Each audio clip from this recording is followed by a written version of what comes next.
بہت خوبصورت اور حسین تخلیق ہے، موتیوں سے بھی بڑھ کے قیمتی ہے، اور اللہ نے اس کو جو حسن دیا ہے وہ سب کے لیے نہیں ہے. ہمارا حسن سب کے لیے نہیں ہے، ہر ایک کے لیے نہیں ہے. اللہ نے ہمیں جس کے لیے پیدا کیا ہے، جس کے لیے بنایا ہے، یہ اسی کا حق ہے. آپ دیکھیے کہ بچپن سے ہی ایک چھوٹی سی بچی کو بھی جو شوق ہوتا ہے وہ کس چیز کا ہوتا ہے؟ سجنے بننے سورنے کا. چھوٹے چھوٹے بچے ماؤں کی لپسٹکس کا کیا حال کرتے ہیں، صرف اپنے اوپر نہیں لگاتے، دیواروں میں بھی لگا دیتے ہیں. اور اسی طرح قرآن مجید میں بھی آتا ہے افمن ينشأ فی الحلیۃ، کیا وہ جو زیورات میں پالی جاتی. تو سجنا بننا، اچھا کپڑا، اچھا لباس، اچھا زیور، یہ عورت کی کمزوری ہوتی. ہر عورت کو کسی نہ کسی درجے میں تھوڑا یا زیادہ پسند ہوتا ہے. اگر روزانہ اپنی زیب و زینت کا اہتمام نہ کرے تو خاص خاص مواقع پر ضرور کرتی. اور پھر اس میں بعض اوقات یہ ہوتا ہے کہ صرف زیب و زینت کرنے کا شوق نہیں ہوتا، اس کو نمایاں کرنے کا بھی بہت شوق ہوتا ہے. تو اس صورت میں پھر یہاں ایک امتحان شروع ہو جاتا ہے کہ ہمیں یہ زیب و زینت کس کس کے سامنے ظاہر کرنے کی اجازت ہے اور کس کے سامنے نہیں. تو یہ چھوٹی سی کتاب ہے، اس آیت سے متاثر ہو کر تحریر کر دی گئی. بہت سے لوگ کہتے رہتے ہیں کہ اپنی تفسیر لکھیں، لیکن اس کا تو وقت نہیں. سوچا چلے ایک آیت ہی صحیح. بلغوا انی ولو آیہ. قال اللہ تعالی، اللہ تعالیٰ کا فرمان ہے، جب اللہ تعالیٰ کوئی بات فرماتے ہیں تو پھر کیا کرتے ہیں، کیسے سنتے ہیں؟ بہت دھیان سے، توجہ سے. وقل للمؤمنات، اور مومن عورتوں سے کہہ دیجئے کیا کریں؟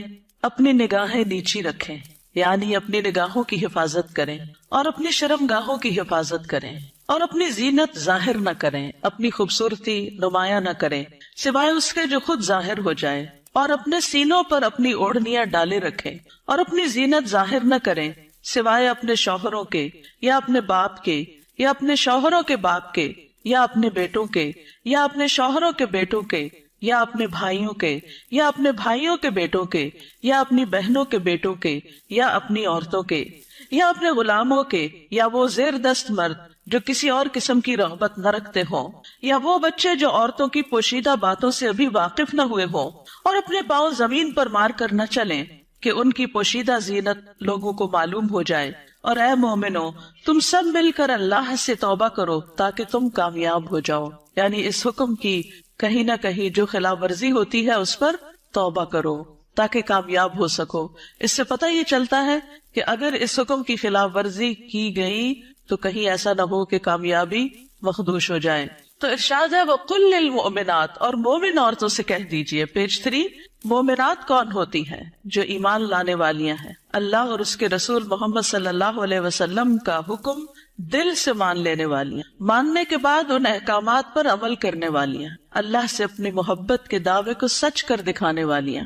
اللہ تعالیٰ کا ارشاد ہے بے شک مسلمان مرد اور مسلمان عورتیں اور مومن مرد اور مومن عورتیں اور فرما بردار مرد اور فرما بردار عورتیں اور سچے مرد اور سچی عورتیں اور صبر کرنے والے مرد اور صبر کرنے والی عورتیں اور عاجزی اختیار کرنے والے مرد اور عاجزی اختیار کرنے والی عورتیں اور صدقہ کرنے والے مرد اور صدقہ کرنے والی عورتیں اور روزہ دار مرد اور روزہ دار عورتیں اور اپنی شرمگاہوں کی حفاظت کرنے والے مرد اور حفاظت کرنے والی عورتیں اور اللہ کا بہت زیادہ ذکر کرنے والے مرد اور ذکر کرنے والی عورتیں، ان کے لیے اللہ نے مغفرت اور بہت بڑا اجر تیار کر رکھا ہے. اللہ کی بخشش اور بڑا اجر کس کے لیے ہے؟ ان صفات کے حامل مومن مردوں اور عورتوں کے لیے. تو ارشاد ہے وَقُلْ لِلْمُؤْمِنَاتِ، کیا ارشاد؟ پیج 4. يَغْضُضْنَ مِنْ أَبْصَارِهِنَّ، کہ وہ اپنی نگاہیں نیچی رکھیں. کیا مطلب ہے اس کا؟ کہ حرام چیزوں پر نگاہ نہ ڈالیں، نامحرم مردوں کو نگاہ بھر کے نہ دیکھیں، اچانک نظر پڑ جائے تو نظر پھیر لیں، شہوت کی نظر سے نہ دیکھیں، کسی مرد یا کسی عورت کا سطر نہ دیکھیں، یعنی جو حصے چھپا کے رکھنے کے قابل ہیں، فحش تصاویر اور فحش مناظر نہ دیکھیں، ادھر ادھر تاک جھانک نہ کریں. نبی صلی اللہ علیہ وسلم نے فرمایا زنا العین النظر، نظر بازی آنکھوں کا زنا ہے. نبی کریم صلی اللہ علیہ وسلم نے فرمایا تم اپنی طرف سے مجھے 6 چیزوں کی ضمانت دو، میں تمہیں جنت کی ضمانت دوں گا. جب بات کرو تو سچ بولو، جب وعدہ کرو تو پورا کرو، جب تمہارے پاس امانت رکھی جائے تو ادا کرو، اپنی شرمگاہوں کی حفاظت کرو، اپنی نگاہوں کو نیچا رکھو اور اپنے ہاتھوں کو روکے رکھو. تو یہ حکم ہے نگاہیں نیچی رکھنے کا. پھر آیت کے اگلے حصے میں فرمایا وَيَحْفَظْنَ فُرُوجَهُنَّ، اور وہ اپنی شرمگاہوں کی حفاظت کریں، یعنی جسم کے قابل ستر حصے چھپا کر رکھیں۔ باریک اور تنگ لباس خصوصاً چست پاجامے سطر ڈھانپنے کے تقاضے پورے نہیں کرتے۔ زنا، بدکاری اور فحاشی سے بچے، بلا ضرورت اپنے جسم کا کوئی حصہ نہ کھولیں، ہم جنس پرستی سے دور رہیں، جانوروں یا مصنوعی آلات سے جنسی خواہش پوری نہ کریں۔ پھر فرمایا وَلَا يُبْدِينَ زِينَتَهُنَّ، اور اپنی زینت ظاہر نہ کریں، یعنی جسمانی ساخت اور شکل و صورت کی خوبصورتی کو نمایاں نہ کریں۔ زینت میں دونوں چیزیں آ جاتی ہیں، جسم کا فگر بھی اور شکل و صورت کی خوبصورتی بھی۔ پھر مصنوعی اور آرائشی زینت جیسے زیور، لباس یا میک اپ وغیرہ چھپا کر رکھیں، نان محرم سے۔ باریک لباس نہ پہنیں، گھر سے نکلتے وقت تیز خوشبو نہ لگائیں کیونکہ وہ بھی زینت کا حصہ ہے۔ رسول اللہ صلی اللہ علیہ وسلم نے فرمایا 2 قسم کے لوگ جہنمی ہیں جنہیں میں نے نہیں دیکھا، وہ لوگ جن کے پاس بیلوں کی دموں کی طرح کے کوڑے ہوں گے جن سے وہ لوگوں کو مارتے ہوں گے، وہ عورتیں جو لباس پہن کر بھی بے لباس ہوں گی، مائل کرنے والیاں، مائل ہونے والیاں، گویا ان کے سر بختی اونٹ کے کوہان کی مانند ہو گئے، یعنی سر خاص طور پر اوپر، سروں کے اوپر مزید بالوں کا جوڑا بنا کے یا اونچے کر کے اس کو اٹھایا ہوا ہو۔ وہ جنت میں داخل نہ ہوگی اور نہ اس کی خوشبو پائے گی، حالانکہ اس کی خوشبو اتنی اور اتنی دور سے آتی ہوگی۔ یہ صحیح مسلم کی روایت ہے۔ پھر فرمایا الا ما ظاہر منہا، سوائے اس کے جو اس میں سے ظاہر ہو جائے، وہ زینت جو خود بخود ظاہر ہو جائے نہ کہ ظاہر کی جائے، مثلا چادر کا ہوا میں اڑ جانا اور زینت کا کھل جانا، وہ زینت جس کو چھپانا ممکن نہ ہو، جیسے چادر، گاؤن یا اسکارف وغیرہ۔ جسمانی ساخت میں سے دراز قد یا متناسب جسم ہونا، اس میں بھی ایک اٹریکشن ہوتی ہے، اب یہ چھپائی نہیں جا سکتی۔ سیدنا ابن مسعود اس کی تفسیر میں فرماتے ہیں کالرداء والثیاب، جیسے چادر اور کپڑے۔ چادر جو اوپر کی چادر یا گاؤن وغیرہ ہوتا ہے، یا جو کپڑے نیچے سے نظر آ جاتے ہیں۔ یاد رہے زینت ظاہر ہونے اور زینت ظاہر کرنے میں فرق ہے، ایک وہ ہے جو آپ خود کھول دیتے ہیں اور ایک وہ ہے جو اتفاق سے ہو جاتی ہے۔ پھر فرمایا وَلْيَضْرِبْنَ بِخُمُرِهِنَّ عَلَى جُيُوبِهِنَّ، اور وہ اپنی اوڑھنیاں اپنے سینوں پہ ڈالے رکھیں۔ خمار یعنی سر کے کپڑے یا دوپٹے سے خواتین سر، بال، کان، گردن اور سینہ ڈھانپ کر رکھیں، کیونکہ کچھ خواتین جب اسکارف پہنتی ہے تو اس کو اتنا زیادہ اس ڈرور کی طرح لپیٹنا شروع کر دیتی ہے کہ وہ بعض اوقات تو گلے کا کچھ حصہ بھی نظر آ رہا ہوتا ہے اور سینہ تو پورا کھل جاتا ہے۔ بعض ایک پلو اوپر کر کے نقاب بنا لیتی ہے، ان کا آدھا سینہ نظر آ رہا ہوتا ہے، یعنی آدھا ڈھانکا ہوا ہوتا ہے، آدھا نمایاں ہوتا ہے، وہ اور زیادہ اٹریکٹیو ہو جاتا ہے، زیادہ توجہ کھینچنے لگتا ہے۔ تو اس لیے اللہ کا حکم ہے کہ عورت اپنے سینے کے حسن کو چھپا کر رکھے مردوں سے، کیونکہ یہ مرد کے لیے ایک فتنہ بن جاتا ہے۔ باریک دوپٹہ جس میں سے بال اور گردن جھلک رہے ہو وہ نہ اوڑھیں۔ زمانہ جاہلیت میں عورتیں پردے کا اہتمام نہیں کرتی تھی، بلکہ جب کوئی عورت مردوں کے پاس سے گزرتی تو اپنے سینے کو کھول کے گزرتی۔ بسا اوقات وہ اپنی گردن، بالوں کی مینڈیاں اور کانوں کی بالیاں تک ننگا کر لیتی تھی۔ کیا گردن، بالوں کی مینڈیاں اور کانوں کی بالیاں ان کو نکال لیتی تھی۔ اب بھی آپ نے دیکھا ہوگا بعض اسکارف اس طرح پہنتے کہ کانوں کا زیور باہر لٹک رہا ہوتا ہے۔ لہٰذا اللہ تعالیٰ نے مومن عورتوں کو حکم دیا کہ وہ ایسے مواقع پر پردے کا اہتمام کریں۔ سیدہ عائشہ فرمایا کرتی تھی جب یہ آیت نازل ہوئی وَلْيَضْرِبْنَ بِخُمُرِهِنَّ عَلَى جُيُوبِهِنَّ، تو ان سب نے اپنے تہ بندوں کو کناروں سے پھاڑ کر ان کی اوڑھنیاں بنا لی، یعنی جو نیچے تہ بند ہوتا ہے نا، جو نیچے پہنتے ہیں شلوار کی طرح، تو انہوں نے کیا کیا کہ اور اگر کپڑا نہیں ملا سر کا اس طرح چادر بنانے والا تو انہوں نے انہیں کو ہی ذرا صحیح کر کے، یعنی اس کے کنارے وغیرہ کاٹ کے اس کو چادر کی شکل دے دی۔ پھر فرمایا وَلَا يُبْدِينَ زِينَتَهُنَّ إِلَّا، اور وہ اپنی زینت ظاہر نہ کرے مگر اپنے شوہروں کے لیے۔ آگے آ رہا ہے پسندیدہ اور مطلوب ہے کہ شوہر کے سامنے ہر طرح کی زینت کا اظہار کریں، سارا شوق یہاں پورا کریں، ٹھیک ہے۔ عورت اپنے شوہر کے سامنے حد درجہ اظہار زینت کر سکتی، جتنی کرنا چاہے کرے، جو کہ کسی دوسرے کے سامنے نہیں کر سکتے۔ یا اپنے باپوں کے لیے، باپوں میں کون کون آتے ہیں؟ باپ، دادا، پردادا، نانا، پرنانا، اوپر تک آبا و اجداد جو بھی ہوں۔ رسول اللہ صلی اللہ علیہ وسلم نے ایک نیک عورت کے بارے میں فرمایا بہترین عورت وہ ہے کہ جب تم اسے دیکھو تو تمہیں خوش کر دے۔ تو شوہر کس طرح خوش ہوگا؟ جب آپ اچھے کپڑے پہنیں گے، اچھا لباس کے ساتھ اچھا زیب و زینت، زیور، میک اپ وغیرہ میں ہوں گے۔ لیکن بہت سی خواتین گھر میں تو کھانا پکاتے پکاتے کپڑوں میں اس قدر کھانے کی اسمیل آ جاتی ہے اور کچن میں پسینے سے برا حال ہو جاتا ہے، اور پھر جب شوہر گھر آتا ہے تو اسی حال میں استقبال کرتا ہے، اور پھر جب شوہر کو کھانا وغیرہ دے کے فارغ ہو کے جب اپنی سہیلی یا کہ بازار جانا ہوتا ہے تو نہا دھو کے میک اپ وغیرہ کر کے نکل جاتی ہے، کیونکہ اب شوہر آ گیا گھر میں، وہ بچے سنبھالے گا، ہم ذرا آؤٹنگ پہ جائیں. تو یہ بالکل الٹ ہے اس حکم کے جو ہمیں دیا گیا.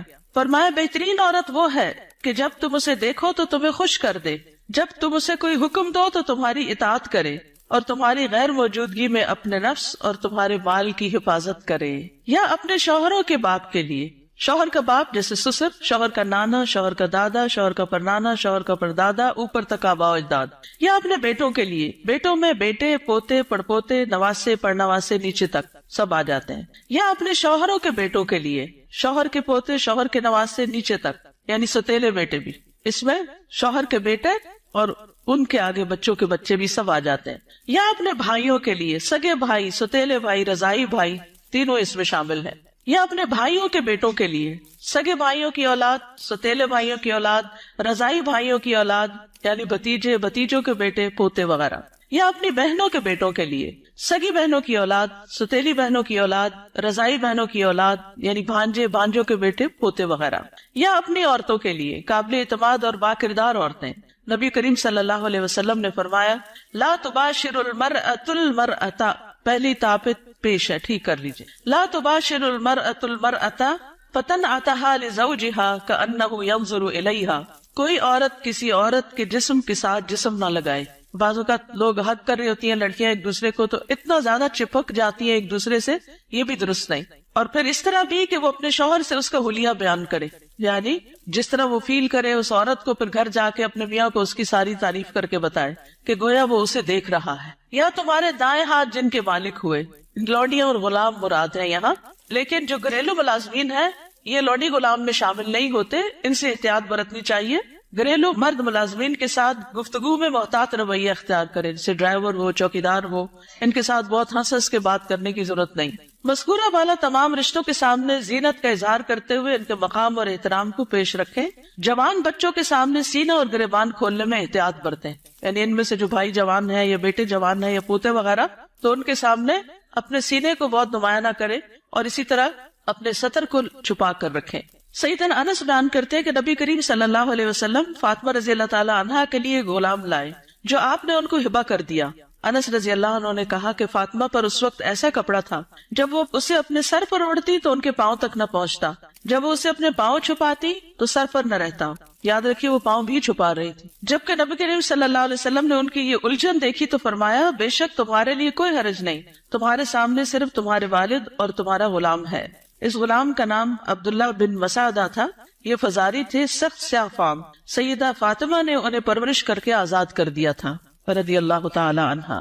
اب التابعین غیر اولی الاربۃ من الرجال، یا پیروی کرنے والے غیر حاجت مند مرد، یعنی یہ کون سے مرد ہیں جن سے پردے میں نرمی اختیار کی جا سکتی ہے؟ نکاح کی حاجت نہ رکھنے والا. بعض ہوتے ہیں نا بچپن سے خاندانوں کے ساتھ لگ جاتے ہیں اور وہ پوری زندگی ایک بچوں کی طرح ہی ساتھ ہوتے ہیں، اور پھر بڑھاپے کی عمر میں ان کا کوئی اور ٹھکانہ نہیں ہوتا، تو وہ یعنی کہ گھروں میں اگر ہوتے ہیں ان کو گھر کی جو لڑکیاں ہیں وہ اپنی بیٹیوں کی طرح ہی ہوتی ہیں، اور ویسے بھی انہیں شادی کا کوئی شوق نہیں ہوتا. عورتوں سے رغبت نہ رکھنے والا، بدھو قسم کا، بے وقوف بدھو جس میں شہوت نہ ہو، بالکل بوڑھا. بعض اوقات ایسے بچے ہوتے ہیں نا اسپیشل بچے کہ جن کو کوئی مینٹلی ان کو کوئی سمجھ نہیں ہوتی، جنسی خواہشات سے آری، مخنث اور ہجڑے جن میں کوئی شہوت نہ ہو. یہ یاد رکھیے کیونکہ بعض ہجڑے جو ہیں ان کے اندر سب کچھ ڈیولپڈ ہوتا ہے. لیکن ان افراد کے سامنے زینت کا اظہار کرتے ہوئے بھی احتیاط کا دامن نہ چھوڑیں، پھر بھی محتاط رہیں. غیر اولی الاربہ سے مراد وہ بے خبر ہے جس میں شہوت نہ ہو. یہ سیدنا ابن عباس کا قول ہے. اب الطفل الذین لم یظہروا علی عورات النساء، یا وہ بچے جو عورتوں کی چھپی ہوئی باتوں سے ابھی واقف نہیں ہوئے. نابالغ بچے جن کا جنسی شعور بیدار نہ ہوا ہو، جو کم عمری کی وجہ سے عورتوں کے حالات اور مخصوص اوصاف سے واقف نہ ہو، جن کو کوئی سمجھ نہ ہو پیریڈز کیا ہوتے ہیں، اور یعنی ابھی ان کی عورتوں سے متعلق جو خاص باتیں ان کو سمجھنا ہو. ابن کثیر کہتے ہیں جب بچہ بالغ ہو یا بلوغت کے قریب ہو اور ان چیزوں کو جانتا پہچانتا ہو، بدصورت اور خوبصورت عورت میں تمیز کر سکتا ہو. اگر جس دن بچہ یہ کہ نا ماما وہ بہت خوبصورت ہے، تو اسے عورتوں کے پاس نہ آنے دیا جائے. یہ ابن کثیر کی تفسیر ہے. کسی خاص عمر کی یہاں قید نہیں، بچے کی سمجھ کے مطابق احتیاط سے کام لیتے ہوئے زینت کا اظہار کریں. لیکن افسوس ہوتا ہے ان خواتین پر جو اچھے بھلے جوان لڑکوں کو گلے لگا لیتی ہیں یا ان کے سر پہ ہاتھ پھیرنے لگتی ہیں یا ہاتھ ملانا شروع کر دیتی ہیں، یہ بھی اس حکم کے منافی ہے، چاہے بچپن سے اس بچے کو آپ نے پالا ہی کیوں نہ ہو۔ وَلَا يَضْرِبْنَ بِأَرْجُلِهِنَّ لِيُعْلَمَ مَا يُخْفِينَ مِنْ زِينَتِهِنَّ، اور وہ اپنے پاؤں مارتی ہوئی نہ چلیں کہ جو وہ اپنی زینت میں سے چھپاتی ہیں اس کو جان لیا جائے، یعنی مردوں کو متوجہ کرنے والی چال نہ چلیں، یعنی چلتے ہوئے بھی ایک وقار کا خیال رکھیں، جھنکار والی پازیب نہ پہنے، یعنی پاؤں کا زیور ایسا کہ جو چن چن کرے اور بازار میں دوسروں کو متوجہ کرے وہ نہیں پہنے، باہر گھر میں پہن سکتے ہیں۔ آواز پیدا کرنے والا جوتا استعمال نہ کرے، یعنی جسے بہت ہائی ہیل پہن کے پھر وہ ٹک ٹک ٹک سے سب متوجہ ہو جاتے ہیں، اس سے بھی بچیں۔ تیز خوشبو استعمال نہ کریں، ابن کثیر کہتے ہیں اس ممانعت میں ہر وہ چھپی ہوئی زینت داخل ہے جو حرکت کرنے سے ظاہر ہو جائے۔ اسی ضمن میں عورت کو خوشبو لگا کر باہر نکلنے سے بھی منع کیا گیا ہے کہ لوگ اس کی خوشبو محسوس کریں۔ زمانہ جاہلیت میں رواج تھا کہ عورت جب راستے میں چلتی اور اس نے پاؤں میں پازیب پہنی ہوتی جس کی آواز سنائی نہ دیتی تو وہ اپنے پاؤں زمین پر اس طرح مارتی جس سے مردوں کو پازیب کی جھنکار سنائی دیتی، تو اللہ تعالیٰ نے مومن عورتوں کو ایسا کرنے سے منع کر دیا۔ نبی کریم صلی اللہ علیہ وسلم نے فرمایا ہر آنکھ زنا کرتی ہے، اور عورت جب خوشبو لگا کر کسی مجلس سے گزرتی ہے تو وہ ایسی اور ایسی ہے، یعنی زانیہ ہے۔ تو اس لیے خوشبو کے معاملے میں بھی احتیاط برتیں، ایسی خوشبو نہ لگائیں کہ جو پھیل رہی ہو، خصوصاً اگر آپ بازار سے ہو کر گزر رہے ہیں یا مردوں کے ساتھ آپ کا کسی بھی طرح کا کوئی انٹریکشن ہے یا گھر میں کوئی ایسا رشتہ دار ہے کہ جو محرم نہیں ہے۔ وَتُوبُوا إِلَى اللَّهِ جَمِيعًا أَيُّهَا الْمُؤْمِنُونَ لَعَلَّكُمْ تُفْلِحُونَ، اور اے مومنو سب کے سب اللہ کی طرف توبہ کرو تاکہ تم فلاح پاؤ۔ اس میں پچھلے گناہوں پر ندامت کا اظہار کریں، یعنی اللہ تعالیٰ کے سامنے آئندہ گناہ نہ کرنے کا عہد کریں، اپنی اصلاح کی ہر ممکنہ کوشش کریں، ان لغزشوں اور غلطیوں سے توبہ کریں جو پردے کے معاملے میں اب تک ہوتی رہی، آئندہ زندگی کے لیے اپنے طرز عمل کی اصلاح ان ہدایات کے مطابق کر لیں جو اللہ اور اس کے رسول صلی اللہ علیہ وسلم نے دی ہیں۔ اللہ تعالیٰ کا ارشاد ہے وَهُوَ الَّذِي يَقْبَلُ التَّوْبَةَ عَنْ عِبَادِهِ وَيَعْفُو عَنِ السَّيِّئَاتِ وَيَعْلَمُ مَا تَفْعَلُونَ، اور وہی ہے جو اپنے بندوں کی توبہ قبول کرتا ہے اور ان سے درگزر فرماتا ہے، اور وہ جانتا ہے جو تم عمل کرتے ہو۔ دیگر محرم حقیقی چچا اور ماموں بھی محرم ہیں، کیونکہ بھتیجی اور بھانجی سے نکاح نہیں کیا جا سکتا۔ رضاعی رشتے بھی نسبی رشتوں کی طرح محرم ہیں، ان کے سامنے بھی زینت کا اظہار جائز ہے۔ اللہ تعالیٰ کا ارشاد ہے تم پر تمہاری مائیں اور تمہاری بیٹیاں اور تمہاری بہنیں اور تمہاری پھوپھیاں اور تمہاری خالائیں اور بھائی کی بیٹیاں اور بہنوں کی بیٹیاں حرام کر دی گئی ہیں۔ رسول اللہ صلی اللہ علیہ وسلم نے فرمایا بے شک اللہ نے رضاعت سے بھی ان رشتوں کو حرام کر دیا جن کو نسب سے حرام کیا گیا۔ حجاب مسلمان عورت کی شناخت ہے، مسلمان عورت حجاب سے پہچانی جاتی ہے، وہ دوسروں سے الگ ہو جاتی ہے۔ اللہ تعالیٰ کا ارشاد ہے اے نبی اپنی بیویوں اور بیٹیوں اور مومن عورتوں سے کہہ دیجئے، بیویاں بیٹیاں اور مومن عورتیں سب کی سب وہ اپنے چادروں کے پلو اپنے اوپر لٹکا لیا کریں۔ اس طرح زیادہ توقع ہے کہ وہ پہچان لی جائیں، یعنی حجاب کی وجہ سے پہچان لی جائیں، نہ کہ حجاب اتار کے پہچان لی جائیں۔ حجاب اتار کے تو ایک عورت عام عورت کی طرح لگے گی نا، تو ایذا نہ دی جائیں، اور اللہ بہت بخشنے والا بے حد رحم کرنے والا ہے۔ یہ ایذا کون سی ہے؟ سیکشل ہراسمنٹ، کہ جب عورت کسی مرد کو اٹریکٹ کرتی ہے تو پھر وہ اس کے پیچھے آتا ہے اور اس کو نقصان دینا چاہتا ہے۔ مردوں سے بھی خطاب کیا گیا۔ نظر اور شرمگاہ کی حفاظت کا حکم صرف عورتوں کے لیے نہیں بلکہ مردوں کے لیے بھی ہے۔ اللہ تعالیٰ کا ارشاد ہے مومن مردوں سے کہہ دیجئے اپنی نگاہیں نیچی رکھیں اور اپنی شرمگاہوں کی حفاظت کریں، یہ ان کے لیے پاکیزہ تر ہے، بے شک اللہ خبر رکھنے والا ہے اس کی جو وہ کرتے ہیں۔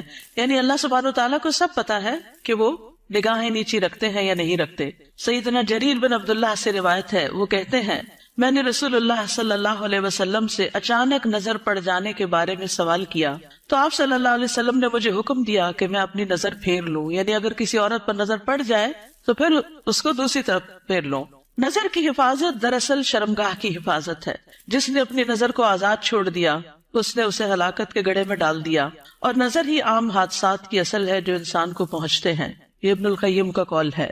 نگاہ نیچی رکھنے کے فوائد کیا ہیں؟ یہ بھی ابن القیم کا قول ہے محبت کی حقیقت اور اس کے تقاضے کتاب میں.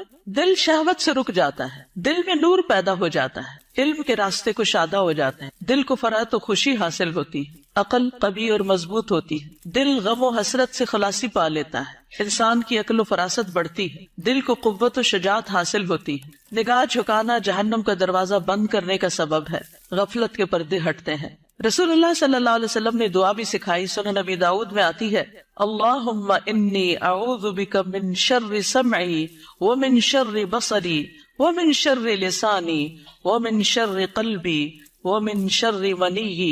اے اللہ، بے شک میں اپنی سماعت کے شر سے، اپنی بصارت کے شر سے، اپنی زبان کے شر سے، اپنے دل کے شر سے اور اپنی شرمگاہ کے شر سے تیری پناہ چاہتا ہوں.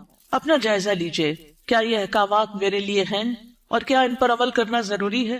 کیا میں اپنی نگاہوں اور سطر کی حفاظت کر رہی ہوں؟ کیا میں اپنے خمار یا دوپٹے کو اپنے سینے پر ڈالتی ہوں؟ کیا میں اپنی زینت کو چھپانے کا اہتمام کرتی ہوں؟ یاد رکھیے، ہمارا معاملہ کسی انسان کے ساتھ نہیں، رب العالمین کے ساتھ ہے، جو علم بھی رکھتا ہے اور ہر چیز کے بارے میں باخبر بھی ہے. نظر کے بارے میں کچھ اشعار ہیں، کل حوادث وابدأها من النظر. تمام حوادث کی ابتدا نظر سے ہوتی ہے. یعنی جو عشق و عاشقی کے سلسلے چل پڑتے ہیں اور انسانوں کو بعض اوقات انتہائی بیمار کر دیتے ہیں کہ وہ کسی قابل نہیں رہتے، اس کی ابتدا نظر سے ہی ہوتی ہے. وَمُعْظَمُ النَّارِ مُسْتَصْغَرُ الشَّرَرِ. اور چھوٹی چنگاری سے بھی زبردست آگ بھڑک اٹھتی ہے. نظر فابتسامۃ فسلام. پہلے نظر، پھر مسکراہٹ، پھر سلام. فکلام فموعد فلقاء. پھر بات چیت، پھر ملاقات کا وعدہ. اور پھر اس کے بعد اللہ کے حکم کی نافرمانی میں انسان جا پڑتا ہے. اللہ سبحانہ وتعالی ہمیں ایمان عطا کرے، حیا عطا کرے اور اس حکم پر عمل کی توفیق عطا کرے. آخری صفحے پر ہے، رسول اللہ صلی اللہ علیہ وسلم نے فرمایا، حیا ایمان میں سے ہے اور ایمان جنت میں لے جاتا ہے، جبکہ بے حیائی کوڑا کرکٹ ہے اور کوڑا کرکٹ آگ میں جاتا ہے. یہ کتاب آپ کے لیے تحفہ ہے. کیوں تحفہ ہے؟ تاکہ ہم اس پر عمل کریں اور کیا کریں؟ آگے بھی پہنچائیں. صرف اپنے آپ کو بچانا کسی شر سے، کسی نقصان سے کافی نہیں. اس کا ایک محرک یہ بھی تھا اس چھوٹے سے پمفلٹ کو لکھنے کا، کہ بہت دفعہ مجھے خود یہ سننے کو ملا، بتایا گیا کہ کہاں ہے قرآن میں پردے کا حکم. آپ اپنے کالج میں، یونیورسٹی میں کولیگ سے بات کریں تو کہیں گے کہاں لکھا ہے قرآن میں؟ تو کوئی نہیں پردے کا حکم، یہ تو تم لوگوں نے خود ہی گاؤں اسکارف چڑھا لی ہے. تو اگر یہ چھوٹی سی کتاب آپ کے پاس ہوگی تو فوراً دلیل نکالنا آپ کے لیے آسان ہو. ٹھیک ہے، آپ میں سے کوئی کچھ کہنا چاہتا ہے؟ آپ کی وجہ سے اگر ایک خاتون بھی اپنے اس حکم پر عمل کر لیتی ہے تو آپ کے لیے صدقہ جاریہ ہوگا. کم از کم 2 لوگوں کے ساتھ مل کے یہ کتاب ضرور پڑھ لیجیے. استاذہ، ایک بات دل میں آ رہی تھی، ایک پیج نمبر اس پہ ہے نا کہ نگاہ نیچی رکھنے کے فوائد.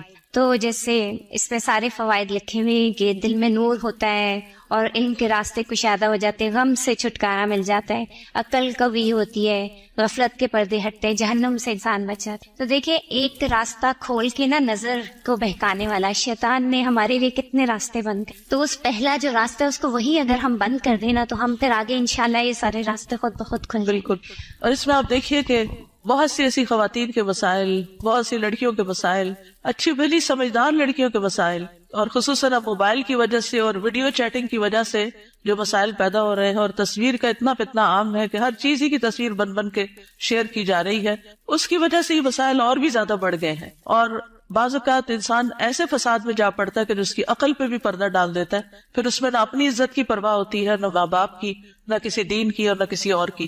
تو اس لیے بہت ضروری ہے کہ اس چیز کو عام کیا جائے اور لڑکیوں کو اس فتنے سے بچایا جائے. جی ستیلے بھائی محرم ہوتے ہیں. نمازوں میں خشوع کا مسئلہ ہر ایک کو رہتا ہے، تو نگاہ کی حفاظت سے نمازوں میں بھی خشوع آتا ہے. کوشچن ہے، جیسے سعودی عرب میں وہ لوگ آنکھوں کا بھی پردہ کرتے ہیں، اور یہی ہے کہ آپ نے جیسے آیت پڑھی، اس کا ترجمہ پڑھا، تو اس کا ترجمہ یہی ہوتا ہے کہ لٹکایا جائے کپڑا. تو وہ لوگ اس طرح کہتے ہیں کہ آنکھ کا پردہ وہ پٹا اس طرح کرتے کہ آنکھوں تک آتا ہے. تو اس میں آپ کیا کہیں گے؟ اور دوسرا یہ کہ ان کا جو گاؤن ہے وہ پاؤں کے نیچے تک ہوتا ہے، کیا یہ جی گاؤن نیچے تک ہونا چاہیے، ٹخنے ننگے نہیں ہونے چاہیے. اور ابھی یہ زمین کو جو ٹچ کر رہا ہوتا ہے. جی تو آنکھ کا پردے میں آپ کیا کہتے ہیں اس میں، جس طرح وہ لوگ کرتے ہیں؟ جی جتنا انسان اپنے آپ کو ڈھانک سکے اتنا ہی بہتر ہے. مطلب وہ لوگ اللہ جو ہے اوپر کر کے کرتے ہیں، لیکن ہمارے یہاں ایسا کوئی، دیکھیے ہمارے یہاں بھی جب میں چھوٹی ہوتی تھی تو اس وقت جو نقاب ہوتا تھا وہ پورے جارجٹ کے کپڑوں کا وہ نیچے ڈالتے تھے. میں خود اب یونیورسٹی میں، پنجاب یونیورسٹی میں جب میں پڑھتی تھی تو میرے اپنے نقاب اسی طرح کا لگا ہوا تھا، اور جو ینگ ٹیچرز ہوتے تھے ان کی کلاس میں میں پورا ڈال کے بیٹھتی، سامنے نہیں دیکھتی تھی. یہ پیج نمبر 4 پہ نا لاسٹ میں ہے، یا غضضن من ابصارہن، بالکل لاسٹ میں، اور اپنے ہاتھوں کو روکے رکھو. یہ مجھے تھوڑا سا، یعنی یہ حدیث ہے نا جس میں بہت سی چیزوں کے روکنے کی بات ہے. مسلمان وہ ہوتا ہے نا جس کے ہاتھ اور زبان سے دوسرے محفوظ رہنے. ہاتھوں کو روکے رکھو شر سے، کسی کو تکلیف دینے سے. خاص طور پر عورتوں کو سوچنا چاہیے اس موقع پر. چلے آپ نے ہاتھ کا ذکر کر ہی دیا، وہ مائیں اللہ کو کیا حساب دے گی جو بات بے بات پر اور شوہر سے بھی ناراضگی اور کسی اور کے ساتھ بھی جو انبن ساس کا بھی غصہ سارا بچوں پہ نکالتی، بات بات پہ بچوں کی پٹائی کرتی. آج ہی ایک بچی نے مجھے تقریباً 7 منٹ کا میسج بھیجا جس میں رو رو کے وہ ذکر کر رہی تھی کہ میں بچپن سے اپنی ماں سے کس طرح پٹتی آ رہی ہوں، کہ اگر اس کے ہاتھ میں ڈنڈا ہے تو اس نے ڈنڈا مار دیا، ہتھوڑی ہے تو ہتھوڑی مار دی، دیگچا ہے تو دیگچا مار دیا، اور چھوٹی موٹی گالیاں بھی نہیں. اگر ہم کسی وجہ سے اوپر چڑھ گئے تو کہا طوائف ہو تم بھی کوٹھے پہ بیٹھو گی. اور اس قدر غلیظ لینگویج کہ میں پریشان ہوگی سن کے کہ ہمارے مسلمان معاشرے میں ایسی مائیں بھی ہے. تو یہ ہے ہاتھوں کو روکنے کا مطلب کہ جس پر ہاتھ چلانے کا بس چلتا ہو اس سے اپنے آپ کو روک کے رکھے.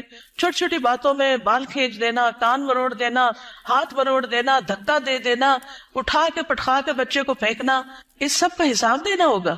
یہ ظلم کی بدترین قسم ہے اور اس سے پرہیز کرنا چاہیے.